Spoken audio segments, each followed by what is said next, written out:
2 ব্যবহার করছি কতকে 100 কে এইভাবে অ্যাকুরেট ক্যালকুলেশনের জন্য আমরা ব্যবহার করব ভোল্টেজ ডিভাইডার ক্যালকুলেটর।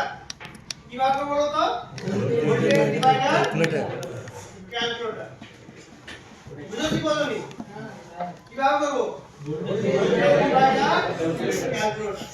তাহলে ফর एग्जांपल এটা 100 কে আর এটাকে আমরা ধরে নিলাম কতকে 10 কে তাহলে এর আউটপুট ভোল্টেজ কত হবে। আর আমি তার আগে একটা রেশিও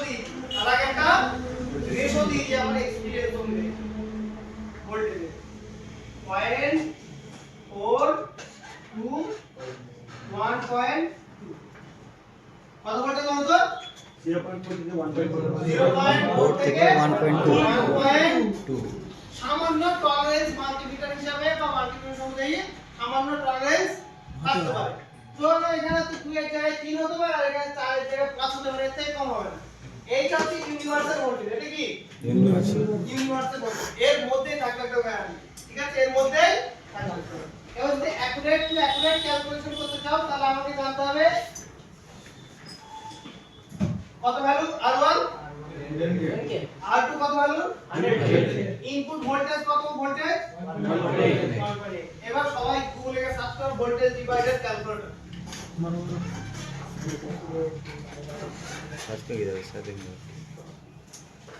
মোবাইল দিয়ে বসি আরে মোবাইল তুমি বানাও না আমার যে ফোন তুমি কাজই করো তো প্রবলেম আছে। আর যারা সার্চ করতে পারছো না আমারটা দেখে নাও। এই যে একবার দেখিয়ে নাও। এই যে এই ওয়েবসাইটটা খুলবে, কোনটা খুলবে বলো তো এই ওয়েবসাইটটা খুলবে। এই দেখেন একটা ফর্মুলা আছে। এটা হচ্ছে সোর্স ভোল্টেজ কত 1.8 দেখতে পাচ্ছেন না সেটা বলো। হ্যাঁ জুম বানাইছে ক্যালকুলেটর আমি খুললাম, এখানে কি জিজ্ঞেস করতে সোর্স ভোল্টেজ, এখানে R1 এর মান, এখানে R2 এর মান, এখানে অটোমেটিক ক্যালকুলেট হয়ে আসবে আউটপুট ভোল্টেজ কত। তাহলে আমার এখানে ভোল্টেজ কত 1.8, R1 এর মান কত 10 কে সলিড জিনিস 10 লিখে দাও আর এখান থেকে কে সিলেক্ট করে দাও কিলো ওহম। তারপর R2 এর মান 100 কিলো 100 কে এখানে কিলো ওহম সার্চ করে দিলে এখানে ক্যালকুলেটরে ক্লিক করে দেবে। ক্যালকুলেটরে ভোল্টেজ কত হলো 1.6। মানে এটা তো আমাদের R1 এর ভ্যালু তো আমরা জানি না, এই মোবাইলে R1 এর ভ্যালু আমরা দেখছিলাম না। আরে ক্যালকুলেটর আপনারা ক্যালকুলেট করার জন্য আমি এটা দেখালাম যে এইভাবে বুঝতে পারবেন। তাহলে এখানে ভোল্টেজ কত আসলো 1.6 ক্যালকুলেটর। এবারে অ্যাকচুয়াল একটা সার্কিট আমি দেখাই।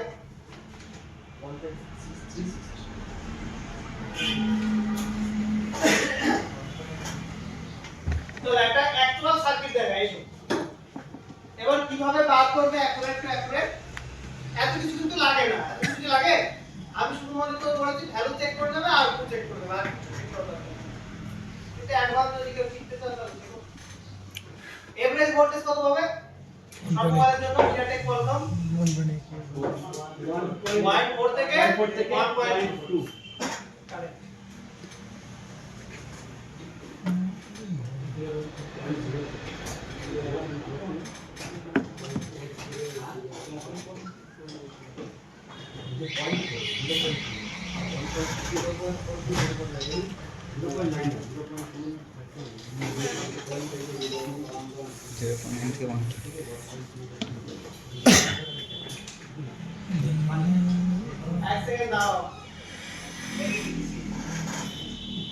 যে অ্যাকচুয়াল তখন কিভাবে কাজে লাগে দেখেন।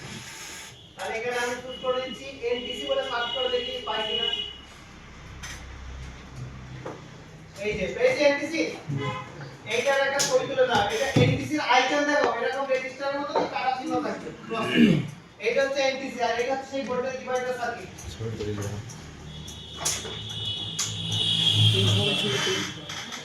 তারপর আমি বুঝিয়ে দিচ্ছি বিষয়টা।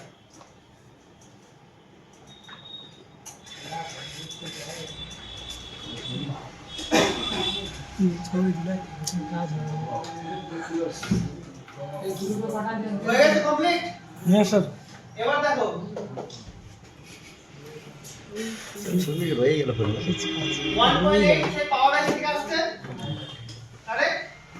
আর এইটা সেই এটা কি এস লাইন, যে R1 আর R2 মাঝখানে যেটা থাকে ওটা সেন্স লাইন, তাই না? আর এইটা গ্রাউন্ডের সাথে আছে রেজিস্টার, তাহলে এটা মানে কোন রেজিস্টার হবে বলো তো? R2 আর এটা সিরিজ আছে, এটা R1, তাই না? তাহলে এখানে ইনপুট ভোল্টেজ কত লেখা আছে? 1.8। এখানে হচ্ছে R1 এর মান কত? 10k। কত কে? 390 কে। আর এখানে R2 এর মান কত? 100 কে। তাহলে 1.8 R1 390 কে, আর এখানে R2 100 কে, কারেক্ট? তাহলে এর এখানে ভোল্টেজ, ফাইনাল ভোল্টেজ কত পাবো আন্দাজে করলে তো হবে না, এটা হিসাব আছে তো। তাহলে এখানে উপরে চলে যাও ক্যালকুলেটরে, তাহলে R1 এর ইনপুট ভোল্টেজ, সোর্স ভোল্টেজ কত? তারপর এখানে আমার 390, তাই না? 390 কে। তারপর এখানে আছে 100 কে। 390 হয়নি? 0.36 0.36। আরে আমাদের এখানে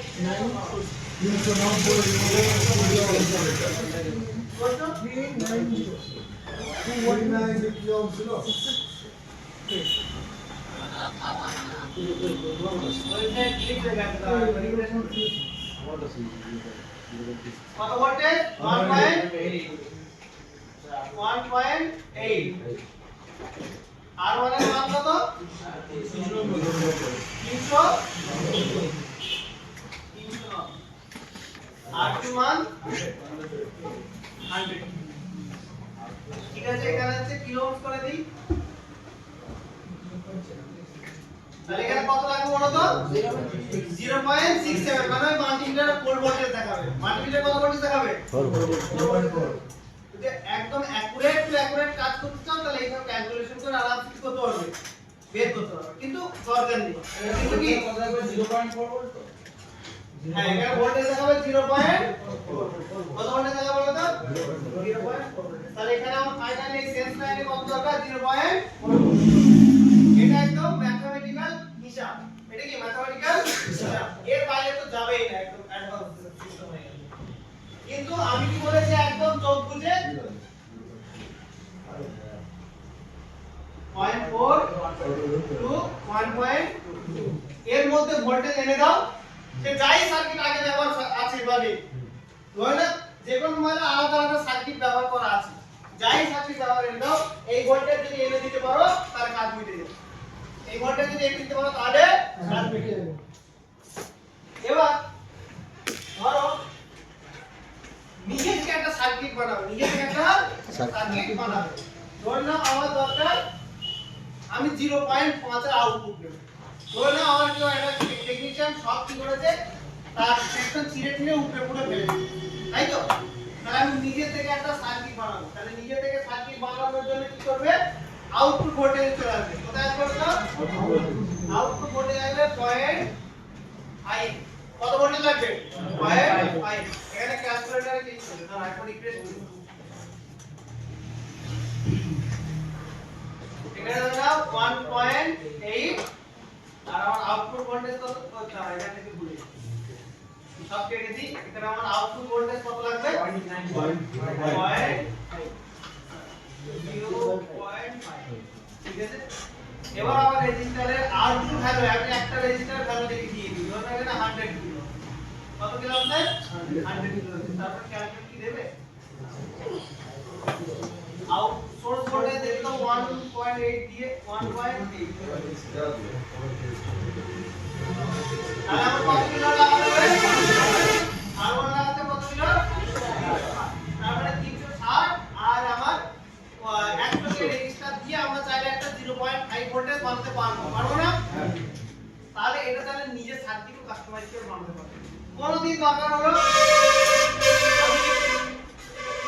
ধরো তোমার একটা জায়গা দরকার 1.8 ভোল্টেজ। কত ভোল্টেজ দরকার? 1.8 ভোল্টেজ। তাহলে ধরো আমরা ভিপিএস থেকে কিভাবে 1.8 বানাতে পারবো সেটা এখন কি দরকার আছে? না না স্যার, দরকার স্যার। ধরো আমার কত 1.8 তার একবার রিফ্রেশ করুন মাথাটা ভুলে যাবে সব। কত ভোল্টেজ দরকার 1.8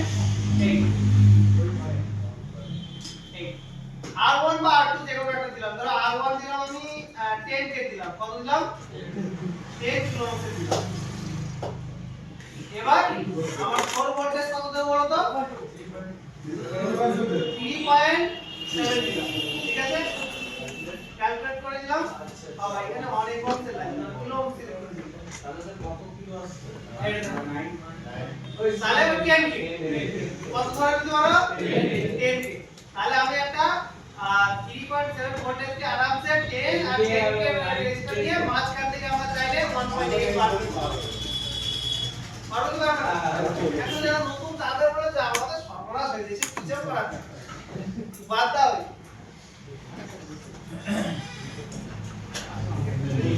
একটা ইউনিভার্সাল রেশিও ভোল্টেজে কত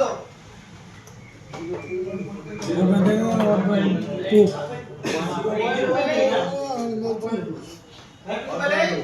got enough 0.4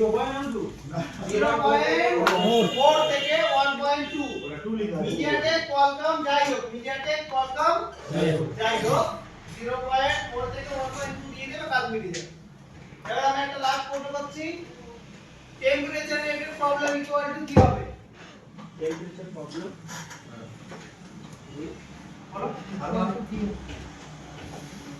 সেকেন্ড ব্যাটারি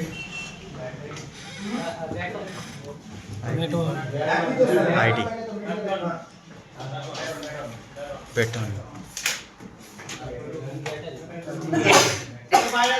বাইরার আর আমাদের আইডি থেকে কি প্রবলেম দেবে চার্জিং আইডি তো সবথেকে সোজা চার্জিং আইডি তো সবথেকে সোজা ভ্যালু চেক করো বা ভ্যালু ডিস্টার্ব হলে R1 R2 বা সবথেকে বেশি কি করবে আসবে একটু চার্জিং যারা কানেক্টর ওয়াশ করে দেবে একটু প্রবলেম মিস হবে কার্বন হয়ে যাবে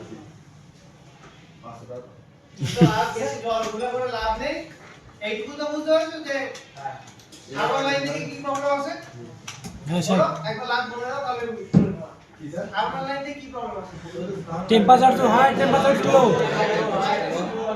আইডি থেকে চার্জিং এর আইডি লাইন থেকে চার্জিং এর চার্জিং এর অথবা লেখা হতে পারে contact to after sale service এরকম কিছু লেখা দিতে পারে আর সেশন তারপরে নট চার্জিং চার্জিং স্টপেজ এরকম কিছু এরর মেসেজ করতে পারে যখন সামনে আসবে তখন অবশ্যই থার্মাল লাইনের বাইরে তো যাবে বলবে যাবে কি যাবে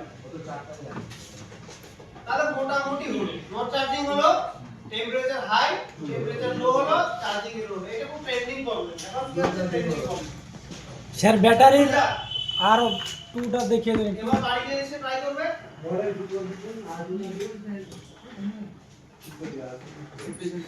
স্যার ব্যাটারি এনটিসি ওটা দেখিয়ে দিন একটু আর টুটা ওটা হচ্ছে এনটিসি না ওটা পিটিসি পিটিসি ওটা কি পিটিসি পিটিসি ওটা সর্বশেষ দেখাবো কি দেখাবো তো সর্বশেষ সর্বশেষে দেখাবো তারপর ওটা সবাই করতেই পারবো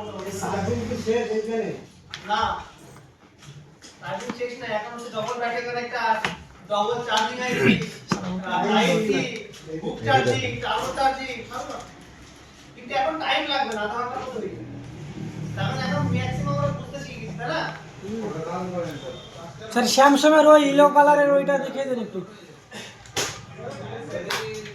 ও টাইম নেই টাইম নেই ওই আগে যাও তাহলে স্যার আগে যাও ওটা হচ্ছে আর নেটওয়ার্ক